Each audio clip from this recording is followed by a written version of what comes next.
Excellent début de week-end à tous et à chacun, messieurs et dames, bienvenue à vous dans cette nouvelle édition du journal Structurante Télévision. Le chef de l'État, Félix-Antoine Tshisekedi, a échangé jeudi avec les animateurs des quatre principales institutions du pays, à savoir l'Assemblée nationale, les Sénats, le gouvernement et les conseils supérieurs de la magistrature. Il était question au cours de cette réunion de passer en revue la situation générale du pays, notamment l'insécurité à l'Est, les sociales de la population et les parachèvements des réformes de la justice.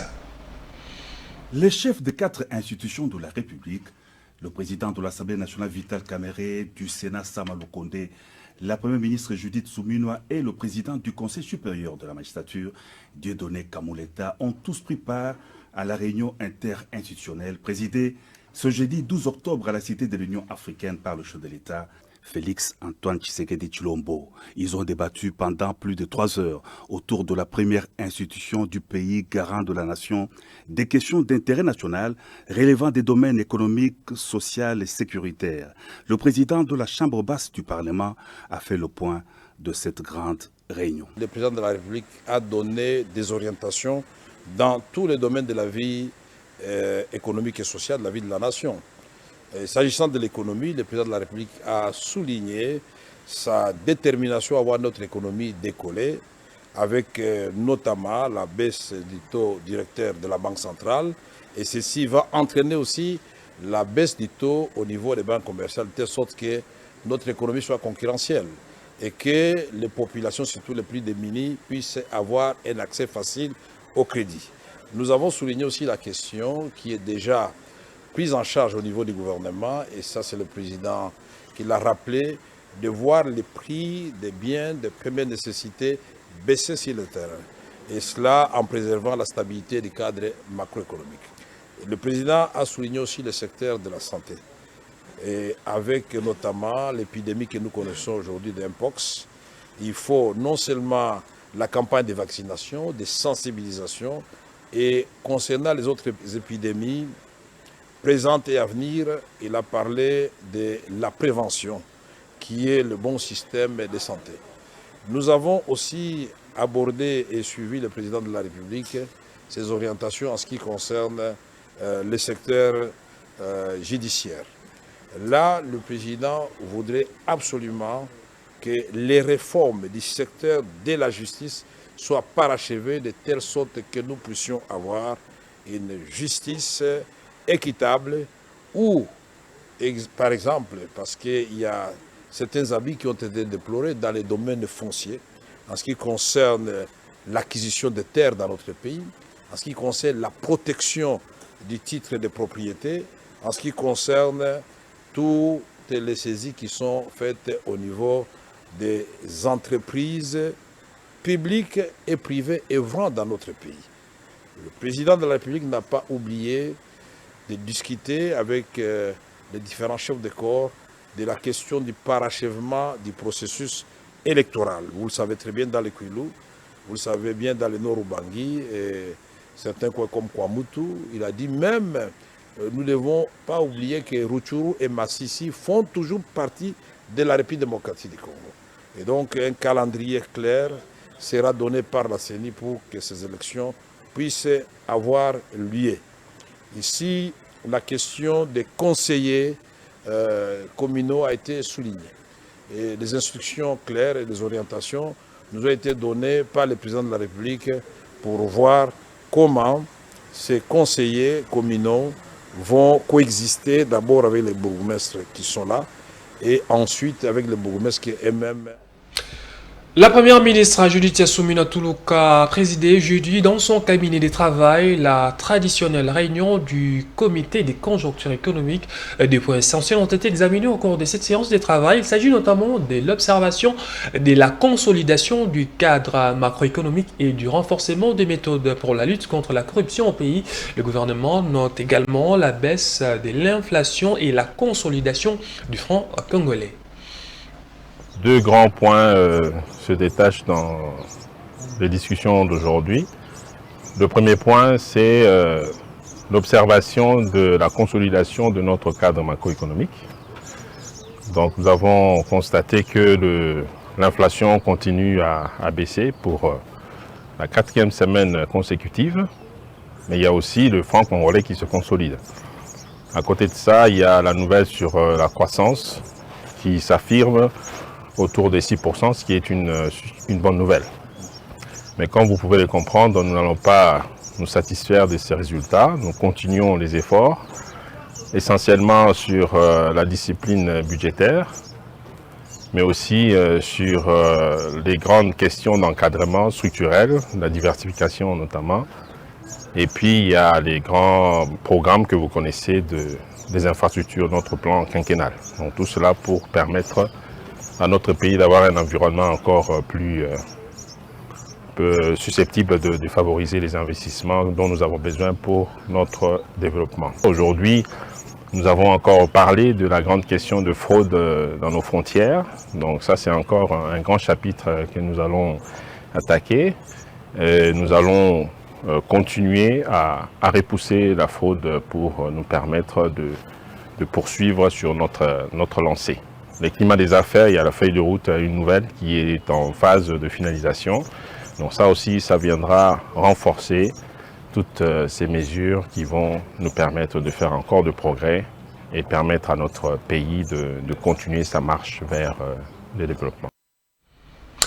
Dans le reste de l'actualité en sécurité dans la partie est du pays, une nouvelle réunion ministérielle entre la République démocratique du Congo et le Rwanda, pays agresseur, désigné par les experts de l'ONU, est prévue pour ce samedi 14 septembre à Luanda autour du président angolais Joao Lourenço, médiateur désigné par l'Union africaine dans cette crise entre les deux pays. Il sera question de faire avancer les plans de neutralisation des FDLR, un mouvement rebelle d'origine rwandaise et très hostile au régime Kagame, et les RDF, les forces rwandaises de défense, l'armée loyaliste rwandaise accusée de combattre aux côtés des rebelles M23 contre le FARDC dans la partie est du pays.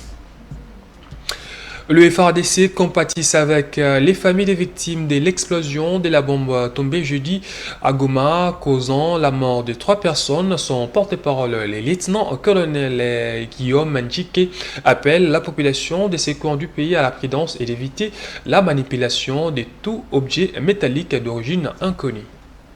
Les forces armées de la République démocratique du Congo informent la population de Goma et ses environs qu'un incident malheureux est survenu ce jeudi 12 septembre 2024 à Mugunga, où une bombe de mortier 120 mm non explosée a tué 3 enfants qui étaient à la recherche de bois de chauffe et qui ont tenté de la manipuler. Tout en compatissant au malheur qui vient de frapper les familles des victimes, et afin d'éviter pareils incidents dans l'avenir, les forces armées demandent à la population d'éviter la manipulation de tout objet métallique d'origine inconnue et de signaler sa présence aux forces de défense et de sécurité. Le ministre de l'Intérieur et Sécurité Jacquemain Sabani a échangé jeudi avec le ministre d'État belge André Flau. La rencontre était centrée sur la situation sécuritaire du pays, surtout la nécessité de former les personnels politiques et administratifs sur la décentralisation. Le ministre belge s'est dit satisfait de la volonté du gouvernement congolais à améliorer les conditions sécuritaires de la population, surtout celle de l'Est. Militaire des garnisons de Kinshasa, Gombe, siégeant en chambre foraine à la prison militaire d'Indolo, a condamné à mort ce vendredi à 37 personnes, parmi lesquelles l'expert militaire belgo-congolais Jean-Jacques Wondo pour leur rôle dans la tentative de coup d'État manqué le 19 mai dernier, mais aussi Christian Malanga, les fils de Malanga, ces désormais condamnés sont reconnus coupables de terrorisme, attentats et association des malfaiteurs. Les condamnés ont 5 jours à dater de ces jours pour interjeter appel. La peine de mort pour l'association de malfaiteurs, la peine de mort pour terrorisme, la peine de mort pour attentat. Les applications de l'article 7 prononce la peine la plus forte. celle des morts et confirme également sa détention.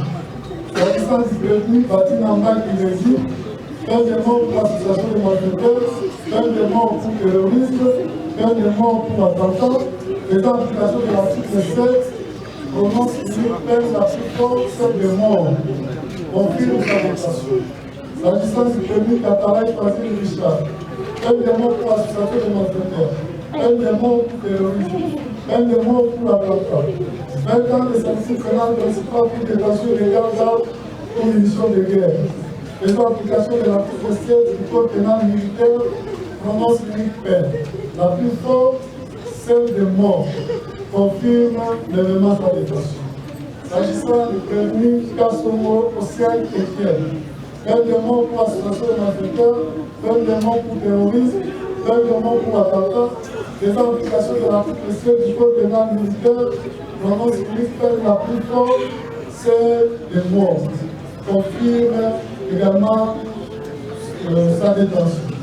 S'agissant du prévenu Balkata dit Thomas, peine de mort pour association de malfaiteurs, peine de mort pour attentat, peine de mort pour terrorisme, 20 ans de sanction pénale principale pour détention illégale pour munitions de guerre. Prononce l'unique peine la plus forte, celle de mort, confirme l'événement sa détention. Le prévenu Baïkola Simbajan, condamné également à la peine de mort pour association de malfaiteurs, peine de mort pour attentat, peine de mort pour terrorisme. Les applications de l'article 7 du Code pénal militaire prononcent l'unique peine la plus forte, celle de mort, confirme sa détention. Après une mission d'inspection menée au parquet général près la cour d'appel de Kinshasa-Gombe, le procureur général près la cour de cassation au cours d'une journée porte ouverte organisée jeudi dans cette instance judiciaire reçu les doléances de plusieurs justiciables en rapport avec leurs dossiers. Durant cette journée, Firmin Vondé a également ordonné la libération de 7 détenus. C'est au palais de justice à Kinshasa que le procureur général, près la cour de cassation, a officiellement lancé cette journée porte ouverte au parquet général près la cour d'appel de Kinshasa-Gombe. Ainsi, de nombreuses personnes se sont succédées à la barre pour présenter leurs doléances. L'inspection relève des attributions réelles de mon office, le parquet général près la cour de cassation. Depuis plus d'une semaine, depuis 10 jours, une équipe de 10 magistrats ont inspecté le parquet général près la cour d'appel de Kinshasa-Gombe. Au terme de cette inspection, je viens de tenir la journée porte ouverte et ceux qui étaient dans la salle ont suivi les réponses que nous avons données à toutes les doléances qui ont été amenées devant notre table. Cette démarche est effectuée dans le but de recenser les doléances sur les magistrats concernant certaines arrestations et améliorer la qualité des services. Firmin Vondé a, au terme de sa mission d'inspection dans cette instance judiciaire, décidé de la libération de 7 détenus sur les 15 dont les dossiers ont été examinés en profondeur. Retenez que nous allons faire l'itinérance. C'est une reprise de ce qui avait déjà été commencé. Nous ne commençons pas maintenant, donc nous reprenons nos bonnes habitudes. Et la prochaine inspection ne va pas tarder. Possible que ce soit à Kinshasa Limité et Matete, possible que ce soit ailleurs, mais elles vont être vraiment effectives. C'est là pour que l'administration de la justice soit non pas étiolée ou brimée par des pratiques qui ne sont pas recommandables, et pour veiller aussi à ce que les droits des uns et des autres soient respectés. Pour terminer, je viens de procéder à l'instruction ou à la libération, à la relaxation pure et simple de 7 prévenus. 8 dont les dossiers sont encore à l'étude, vont être étudiés. Le procureur général pris la Cour de cassation promet des sanctions sévères à l'endroit des magistrats qui violent l'éthique et déontologie professionnelle. Du salon de développement des villes, des corridors et des zones économiques spéciales dénommé Expo Béton a été clôturé le jeudi 12 septembre. Ces plus grands salons de la construction, de l'habitat et des infrastructures a connu pour la dernière journée la participation du directeur général du guichet unique des délivrances des permis de construire qui a souligné l'importance de sa structure. Images et commentaires.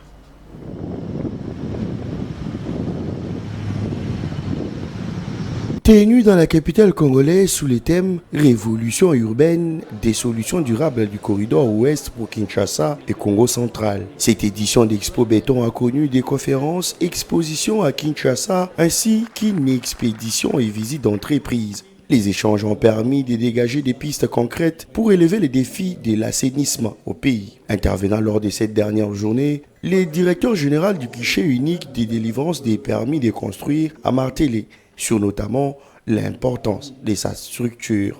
Nul ne peut ignorer que pour construire une quelconque bâtisse, il faut des normes. Et pour que la construction soit érigée, vous devez obtenir au préalable votre permis de construire auprès du guichet unique de délivrance des permis de construire ainsi que le GUPEC. Donc au jour d'aujourd'hui, il n'y a pas un autre service. Jadis, c'était l'administration de l'urbanisme habitat. Aujourd'hui, c'est le GUPEC qui est seule interface entre l'État et les communautés urbaines.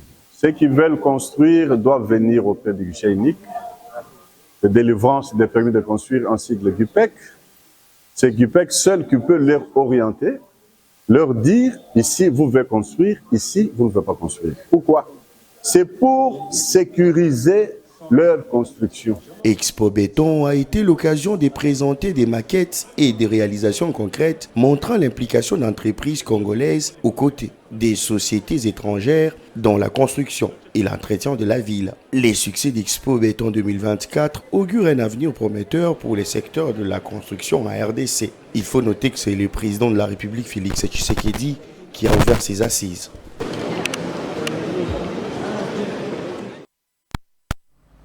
Le Conseil supérieur de l'audiovisuel et de la communication a suspendu à titre conservatoire pour une durée de 45 jours sur toute l'étendue du territoire national la chaîne Canal+ Pop du bouquet Canal+, l'instance des régulations des médias en RDC reproche à cette chaîne notamment la diffusion sans embâche du programme des bachelors.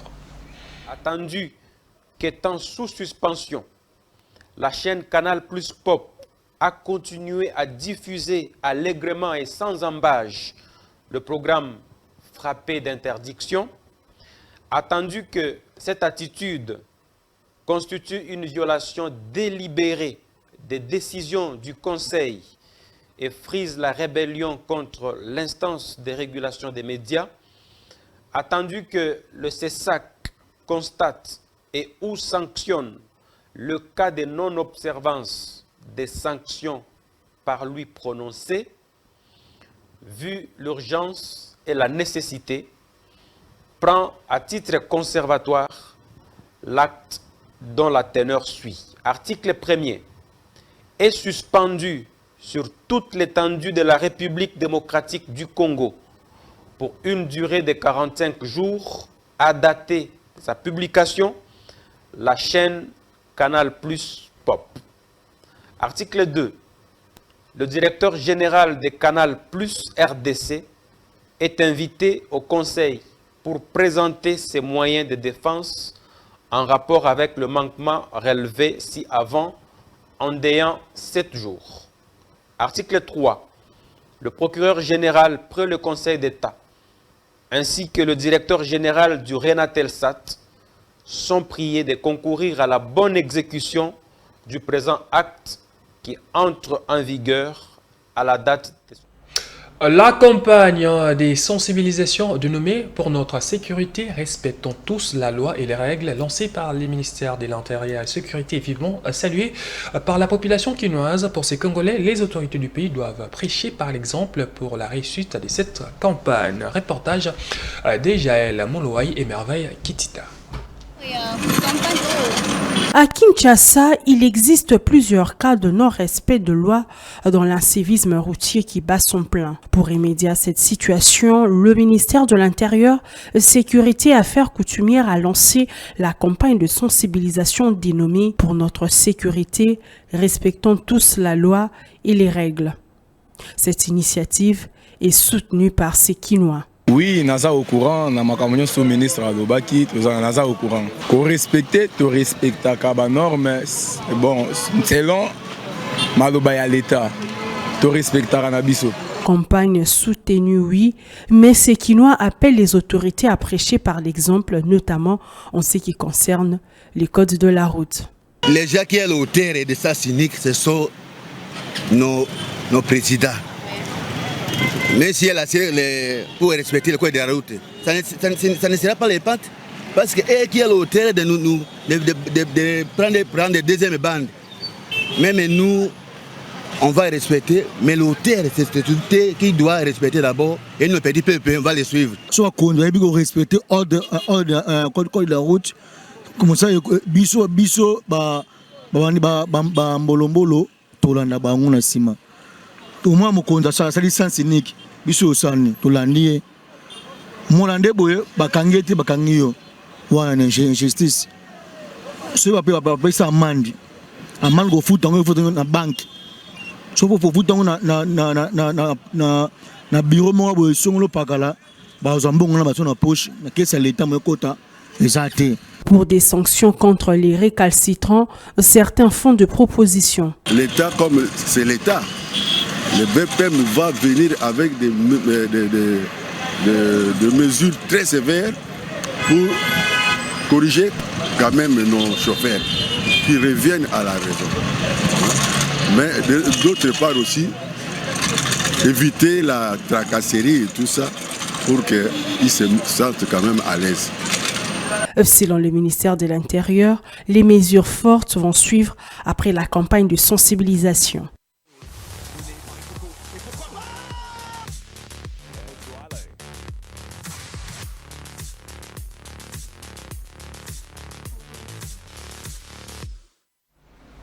Un mot en sport, le nombre des clubs du championnat national de la Ligue 1 passe de 20 à 26 pour la saison sportive 2024-2025. La FECOFA l'a dit dans une correspondance adressée au président du comité de gestion de la Ligue de foot, comme pour dire pas de descente cette année, mais 6 clubs montent en championnat d'élite. La FECOFA justifie cette décision par le fait que tous les clubs de la Ligue 1 n'ont pas joué le même nombre de matchs de manière à accorder à tous le même chance dans les classements.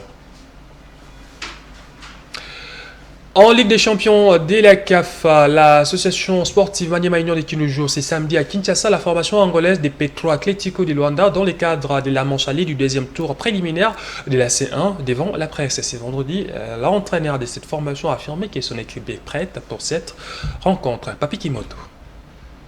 On connaît l'équipe des Petro, c'est une équipe habituée à jouer les Champions League chaque année, ces 5 dernières années. On connaît la qualité de l'adversaire, mais nous aussi on veut écrire notre histoire en cette compétition. On ne va pas se présenter demain en victime expiatoire. On ne va jamais non plus déposer les armes. On va se battre avec tous nos moyens, toutes nos possibilités qu'on a.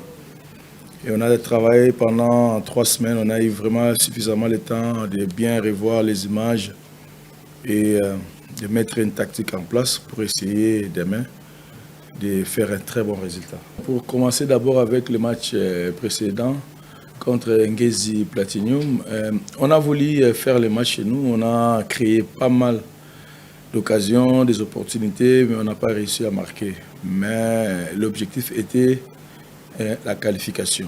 Mais les matchs de Petro aussi, ça va être... bon, les matchs c'est sûr, mais ça ne se ressemble jamais. C'est une équipe de Petro qui est joueuse. Ils ne vont pas rester comme Ngezi Platinum derrière, moi je ne pense pas.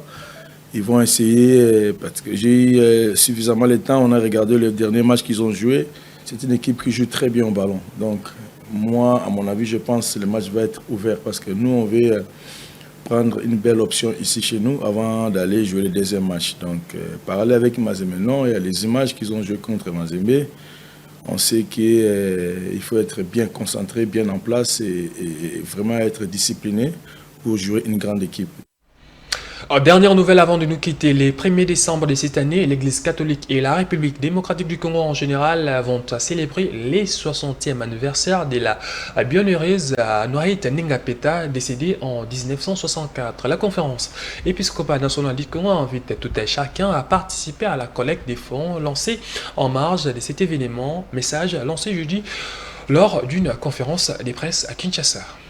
Conférence du Centre interdiocésain de Kinshasa, lieu qui sert de cadre afin de vous informer de l'état de préparatifs de la célébration de la clôture de l'année jubilaire du 60e anniversaire de martyre de la sœur Anoarit Ningapeta, Marie-Clémentine, en tant que bienheureuse de la République démocratique du Congo. Comme annoncé tout à l'heure par le modérateur, le point de presse de ce jour a comme particularité la présence des délégués de la présidence de la République, que je salue chaleureusement, qui sont partie prenante dans le comité national de pilotage de l'année bienheureuse Annualité 2024, en sigle COPIAN 2024. Il s'inscrit dans la droite ligne des activités préparatoires de la commémoration du 60e anniversaire de martyre de la bienheureuse Anoarit Ningapeta Marie-Clémentine. Ma communication porte sur... Fin de cette édition du journal. Merci à vous de nous avoir suivis.